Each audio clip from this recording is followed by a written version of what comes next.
এবার হজের ইহরামের কাপড় পরে পালাতে গিয়ে বিমানবন্দরে আটক হয়েছেন আওয়ামী লীগের দুই নেতা।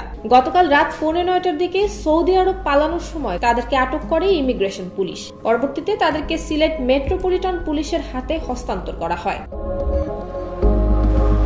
আটককৃতরা হলেন সিলেট মহানগর আওয়ামী লীগের সাংগঠনিক সম্পাদক সৈয়দ শামীম আহমদ এবং প্রচার সম্পাদক আব্দুর রহমান জামিল।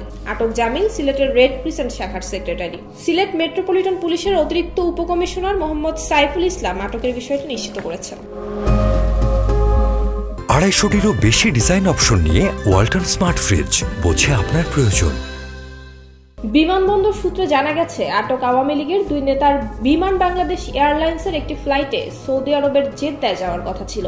বিমানবন্দরের বেশ কয়েকটি নিরাপত্তা স্তর পেরিয়ে ইমিগ্রেশনে চলে যান তারা, কিন্তু ইমিগ্রেশনের সময় তাদেরকে আটকে দেয়া হয়।